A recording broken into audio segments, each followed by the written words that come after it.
ವೀಕ್ಷಕರಿಗೆಲ್ಲ ನಮಸ್ಕಾರ. ಲಕ್ಷ್ಮೀ ಬೊಂಬಾಟ್ ಭೋಜನ ಕಾರ್ಯಕ್ರಮಕ್ಕೆ ಆತ್ಮೀಯವಾದ ಸ್ವಾಗತ.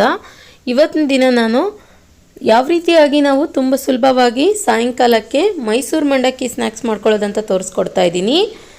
ಮನೆ ಮಂದಿ ಎಲ್ಲ ತುಂಬ ಇಷ್ಟಪಟ್ಟು ತಿಂತಾರೆ ನೀವು ಈ ಥರ ಮಾಡಿಕೊಟ್ರೆ. ಬನ್ನಿ ಹಾಗಿದ್ರೆ ಇದನ್ನು ಮಾಡೋದು ಯಾವ ಥರ ಅಂತ ನೋಡೋಣ. ಮೊದಲಿಗೆ ಗ್ಯಾಸ್ ಆನ್ ಮಾಡ್ಕೊಂಡ್ಬಿಟ್ಟು ಒಂದು ಪಾತ್ರೆಯಲ್ಲಿ ಎಣ್ಣೆ ಹಾಕಿಟ್ಕೊಳ್ಳಿ. ಎಣ್ಣೆ ಇಲ್ಲಿ ಚೆನ್ನಾಗಿ ಬಿಸಿ ಆದ ನಂತರ ಒಂದು ಸ್ವಲ್ಪ ಜೀರಿಗೆ ಸಾಸಿವೆ ಹಾಕೊಳ್ಳಿ. ಜೀರಿಗೆ ಸಾಸಿವೆ ಚಿಟಪಟ ಅಂತ ಸಿಡಿದ ನಂತರ ಇದಕ್ಕಿವಾಗ ಒಂದು ಸ್ವಲ್ಪ ಶೇಂಗಾ ಬೀಜ ಹಾಕ್ಕೊಳ್ಳೋಣ.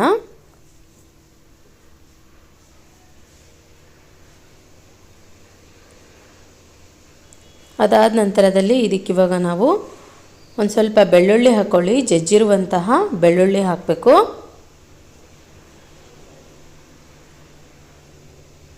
ಇವಾಗ ಇದನ್ನು ಒಂದು ಸಲ ಚೆನ್ನಾಗಿ ಫ್ರೈ ಮಾಡ್ಕೊಳ್ಬೇಕು.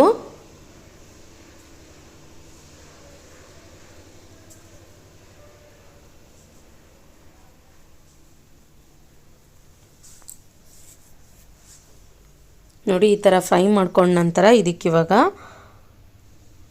ಕಟ್ ಮಾಡಿದಂತಹ ಹಸಿಮೆಣಸಿನ್ಕಾಯಿ ಹಾಕ್ಕೊಳ್ಳೋಣ.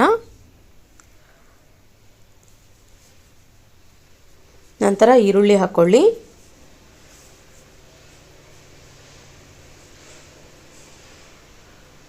ಇದನ್ನಿವಾಗ ಒಂದು ಸಲ ಚೆನ್ನಾಗಿ ಮಿಕ್ಸ್ ಮಾಡ್ಕೊಳ್ಬೇಕು.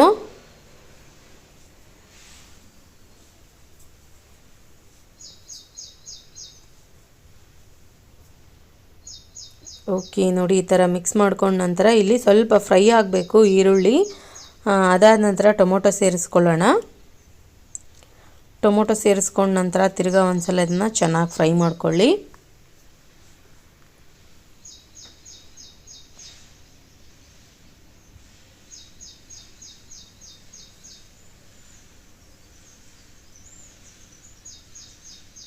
ಇದಕ್ಕಿವಾಗ ಒಂದು ಸ್ವಲ್ಪ ಅರಿಶಿನ ಪುಡಿ ಹಾಕ್ಕೊಳ್ಳೋಣ. ಅದಾದ ನಂತರ ಒಂದು ಸ್ವಲ್ಪ ಉಪ್ಪು ಹಾಕ್ಕೊಳ್ಳಿ ರುಚಿಗೆ ತಕ್ಕಷ್ಟು. ಇದನ್ನಿವಾಗ ತಿರ್ಗಾ ಒಂದು ಸಲ ಚೆನ್ನಾಗಿ ಮಿಕ್ಸ್ ಮಾಡ್ಕೊಳ್ಬೇಕು.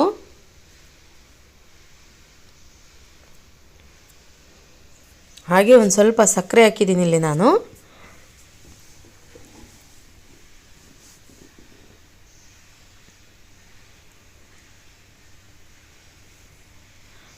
ಚೆನ್ನಾಗಿ ಹುಳಿನ ರೆಡಿ ಮಾಡ್ಕೊಳ್ಳಿ.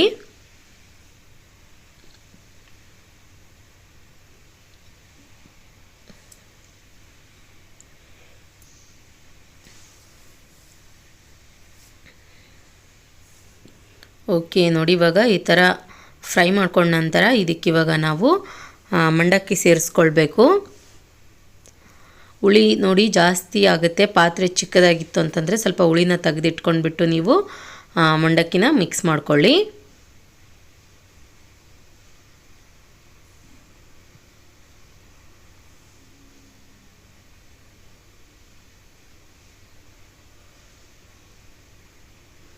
ಇದನ್ನಿವಾಗ ಒಂದ್ಸಲ ಚೆನ್ನಾಗಿ ಮಿಕ್ಸ್ ಮಾಡ್ಕೊಳ್ಬೇಕು.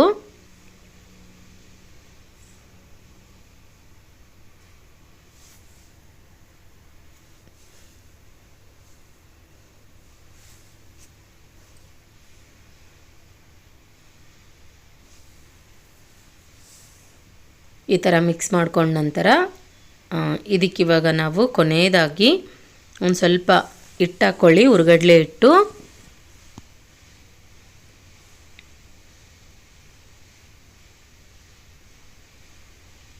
ಹಾಗೆ ಒಂದು ಸ್ವಲ್ಪ ಕೊತ್ತಂಬರಿ ಸೊಪ್ಪು ಹಾಕ್ಕೊಳ್ಬೇಕು.